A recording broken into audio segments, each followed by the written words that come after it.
Welcome. My name is Nichelle Poe, and I am the current president of Washington, DC Alumni Chapter. Today, we will be having a fireside chat with some of our past presidents of Washington, DC Alumni Chapter as we reflect on the 95 years of service in the District of Columbia and in Delta Sigma Theta Sorority Incorporated. So we hope you enjoy this time with us as we chat by the fire.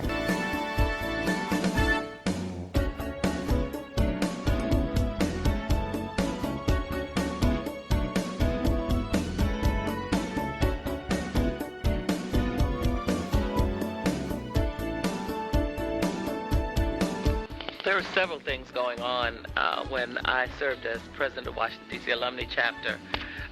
One of the things that was big was the issue of literacy, not only in the Washington area, but throughout the country. We had literacy training for those who wanted to be a part of the law box system. We reached out to the Metropolitan Baptist Church under the leadership of Reverend Preacher Higgs, and we established a relationship, formal relationship with them, establishing the Metropolitan Delta Adult Literacy Center that was housed at Metropolitan Baptist Church. So we were very, very proud to be a part of making that announcement and making an impact on the lives of many who had graduated from high school and still could not read. I'm Margaret Joan Walker Washnitzer, and I was president of Washington, D.C. Alumni Chapter, 1988 to 1990. And I was made an Alpha Chapter, Howard University.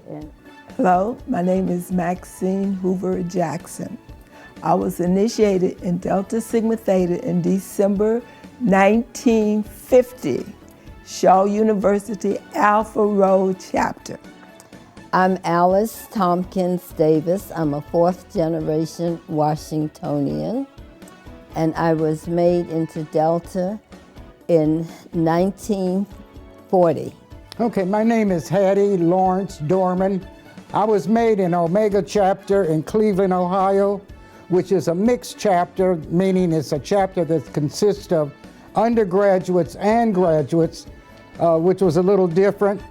I ultimately moved to Washington, D.C. and affiliated with the Washington, D.C. Alumni Chapter. I was raised really in Delta by Marjorie Penn White, founder Marjorie Penn White, who was in the Cleveland Chapter and directed our activities morning, noon, and night. Hi, I'm Karen Jones Herbert. I entered the Washington, D.C. Alumni Chapter in 1977. That's when my line was. My name is Beulah Sutherland. I was initiated into Delta in 1965, and 2 months later, off we were to a regional conference, and I've been to every regional since 1966 and every national since 1967. Delta was sort of my life, and there was no question whether or not I was going to be a Delta. My sister before me was a Delta. Hello, I am Barbara Powell Johnson, and I was privileged to serve the Washington, D.C. Alumni Chapter from 2004 through 2006. I was initiated at the Beta Iota Chapter,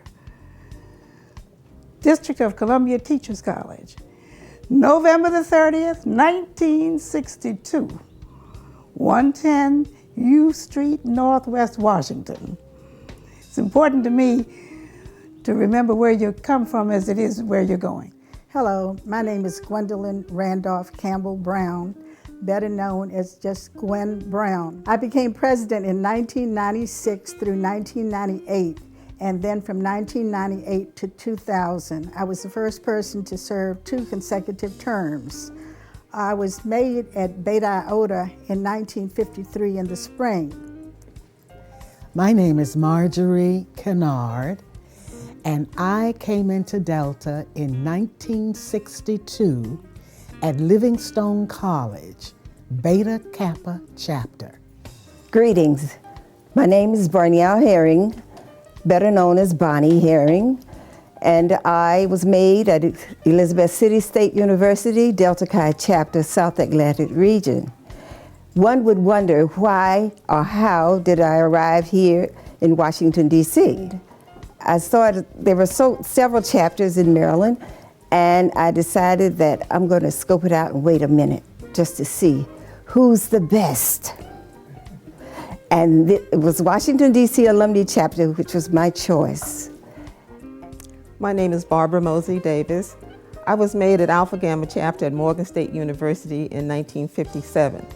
I'm a native New Yorker, but I wanted to get out of New York, and that's why I came to Baltimore, Maryland to go to Morgan State University. I became a Delta because I loved the women that I saw when I first came to Morgan. After I graduated from Morgan, I spent some time in New York, but came to Washington, D.C. and became a member of the Washington, D.C. Alumni Chapter. Hello, I'm Veneta Hamilton. I was made in Washington, D.C. Alumni in 1972. My fondest memory about my initiation was that I was made at national headquarters. My line was the only line ever made on the 3rd floor of the now National Headquarters building. I remember going up those narrow steps into this little tiny room, not knowing what in the world was going to happen. At that time, my aunt was the deputy director for Delta, Frances Flippin. She was the first deputy director for Delta. And I remember her saying to me, make sure you have on a nice white dress, white shoes, and don't tell anybody anything. Hi, my name is Antoinette White Richardson, but they know me as Tony. I served as the president of the Washington, D.C. Alumni Chapter of Delta Sigma Theta from 2006 to 2008. They said to talk about your most memorable moment. Most people don't realize this. Probably my most memorable moment was when I was able to open up my first meeting, put the gavel down as the president.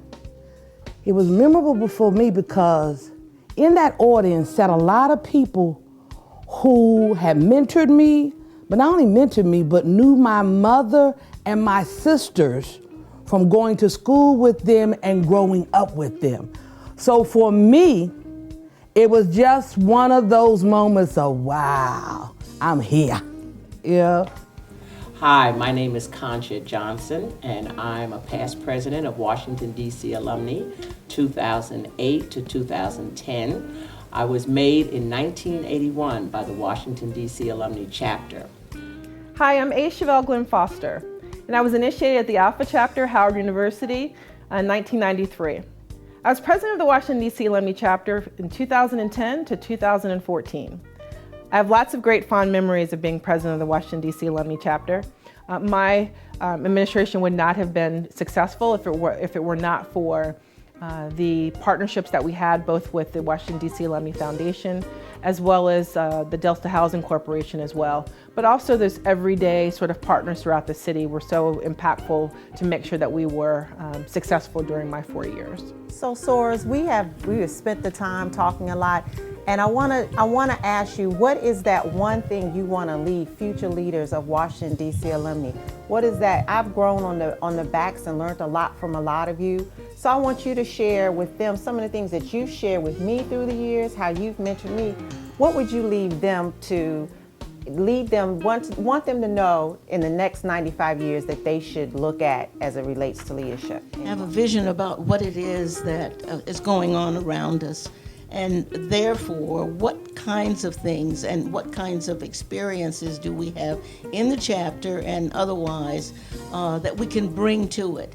When one of our sorors was talking about Marion Phillips, who was very instrumental for the Washington alumni, one of the things that I thought is how many people in our chapter have so much that they bring forth to help. So one of the things I would think would be have that vision and then have people and use those people for the best that you can possibly do.